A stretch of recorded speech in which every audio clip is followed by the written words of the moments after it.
Welcome to खोलो किताब।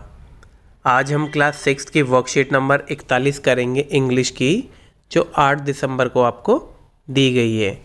अगर आप चैनल पे नए हैं तो इसको पहले सब्सक्राइब कर लें और वीडियो पसंद आए तो लाइक, कमेंट और शेयर करना ना भूलें। तो चलिए स्टार्ट करते हैं। सबसे पहले स्टूडेंट यहाँ अपना नाम लिखेंगे, यहाँ क्लास टीचर का नेम हो जाएगा। तो इस लेसन में हम बात करेंगे फेयर प्ले की। चलिए देखते हैं, लेसन है आपका fair play. Question number 1, read the questions and right the answer in the space provided.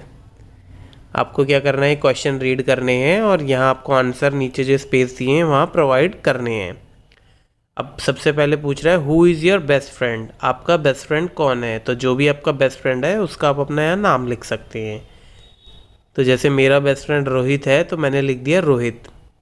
अब फिर दूसरा क्या है, What do you like the most about your friend? आप अपने दोस्त में सबसे ज़्यादा आपको अपने दोस्त में क्या पसंद है।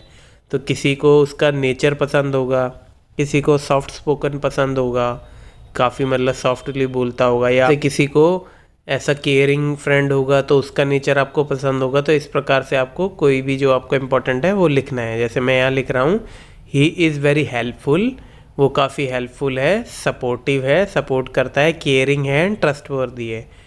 केयरिंग मतलब वो एक तरीके से हमारी केयर करता है, और ट्रस्टवर्दी मतलब उस पर विश्वास किया जा सकता है। फिर है where does your friend lives, आपका फ्रेंड कहाँ रहता है, आपका दोस्त कहाँ रहता है। तो मेरा फ्रेंड तो दिल्ली में रहता है, तो मैंने यही लिखा है ही लिव्स इन दिल्ली, वो दिल्ली में रहता है। फिर है what does your friend like to eat, आपके फ्रेंड को क्या खाना पसंद है।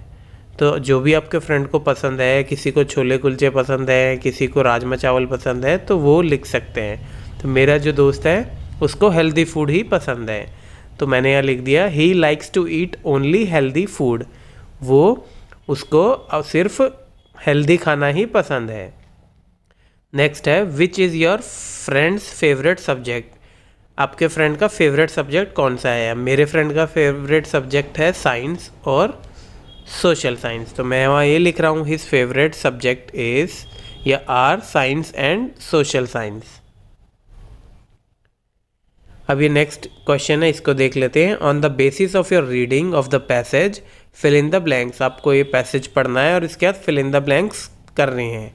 तो मैं आपको चलो इसमें एक एक वर्ड की हिंदी भी समझाते हुए चलेंगे।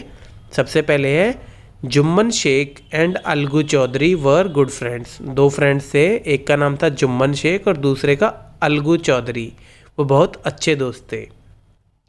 सो strong was there bond of friendship that either of them went away from the village, the other looked after his family, उनकी बॉन्ड इतना, इनकी दोस्ती इतनी गहरी थी कि अगर उनमें से कोई भी अपने घर, कोई भी गांव से बाहर जाता था तो जो दूसरा है वो उसकी फैमिली की देख रेख करता था, उसके परिवार को संभालता था। Both were greatly respected in the village, दोनों की ही विलेज में काफ़ी इज्जत थी। Jumman had an old aunt who had sum property, Jumman की एक बूढ़ी आंटी थी, उसके पास कुछ प्रॉपर्टी थी, उसके पास कुछ जायदाद थी या कुछ ज़मीन वगैरह थी। This she transferred to him on the understanding that she would stay with him and he would look after her, उसने वो ट्रांसफ़र कर दी प्रॉपर्टी को किसकी तरफ, जुम्मन की तरफ, और ये एक दोनों में अंडरस्टैंडिंग बन गई कि एक तरीके से बातचीत हो गई कि वो उसके साथ स्टे करेगी, मतलब क्योंकि उसका कोई और अपना बेटा वगैरह होगा नहीं, तो वो उसके साथ जब तक जिंदा है उसके साथ रहेगी और वो उसकी देख रेख करेगा, क्योंकि बुढ़ापे में देख रेख सबसे ज़्यादा ज़रूरत होती है। The arrangement worked well for a couple of years, कुछ 2-1 साल तक तो वो ये बातचीत बिल्कुल ठीक चलती रही।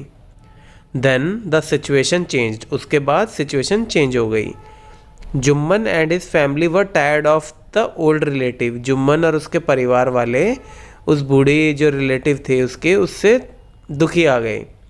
Jumman became an indifferent to her as his wife who grudged even the little food that the old lady wanted every day, Jumman की जो वाइफ थी वो भी काफ़ी मतलब गुस्से में रहती थी, ग्रज में रहती थी। वो जो बूढ़ी औरत है वो थोड़ा बहुत जो फूड मांगती थी पूरे दिन का, उससे भी वो चिड़चिड़ी और उससे गुस्से में रहती थी। She swallowed these insults along with her food for a few month, अब यहाँ शी किसकी बात हो रही है, उस ओल्ड लेडी की। वो जैसे उस इंसल्ट को अपने खाने के साथ निगलती रही, मतलब जैसे बोलते हैं ना खून का घूंट पी लिया, एक कहावत होती है कि मतलब गुस्से को अपने शांत कर लिया। इसी प्रकार से जो उसकी बेइज्जती हो रही थी उसको भी खाने के साथ कुछ महीने तक तो निकलने की कोशिश की। But patience has its limit, but जो पेशेंस होता है उसकी भी एक लिमिट होती है। धैर्य जो शक्ति होती है उसकी भी एक लिमिट होती है, वो हमेशा नहीं आप धैर्य बना के रख सकते। अब इसी के वजह से इस पे क्वेश्चन आंसर है वो देख लेते हैं। A, dash and dash were good friends. कौन कौन गुड फ्रेंड्स थे, कौन कौन अच्छे फ्रेंड्स थे, तो यहाँ लिखा ही हुआ है Jumman Sheikh and Algu Chaudhary were good friends.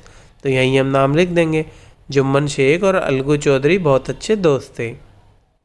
फिर तब भी Jumman had and dash who had sum property. अब जुम्मन की कौन थी जिसके पास कुछ प्रॉपर्टी थी, जायदाद थी, तो जुम्मन की आंटी थी, ओल्ड आंट। तो हम क्या लिखेंगे, Jumman had an old aunt. Jumman की एक बूढ़ी आंटी थी, उसके पास कुछ प्रॉपर्टी थी। फिर सी है Jumman became as indifferent to her as his. Jumman भी बिल्कुल डिफरेंट हो गया जैसे उसकी वाइफ हो गई। उसकी किसकी वाइफ ही तो हो गई थी, वही तो चिड़चिड़ी हो गई थी, तो यहाँ आ जाएगा वाइफ। फिर है Jumman and his dash were tired of the dash. तो यहाँ देखिए लिखा भी हुआ है Jumman and his family. Jumman और उसकी फैमिली है वो टायर्ड ऑफ द किससे, ओल्ड रिलेटिव से। इसका मतलब क्या बना था, जुम्मन और उसकी फैमिली है वो दुखी आ गए थे उस अपने बूढ़े रिलेटिव से।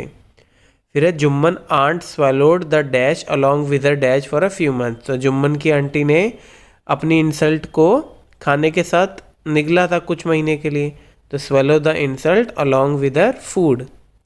इसी के साथ आपकी ये वर्कशीट आज की कंप्लीट हुई। मिलते हैं नेक्स्ट वीडियो में नेक्स्ट वर्कशीट के साथ। Don't forget to like, comment, share and subscribe the channel. Thank you.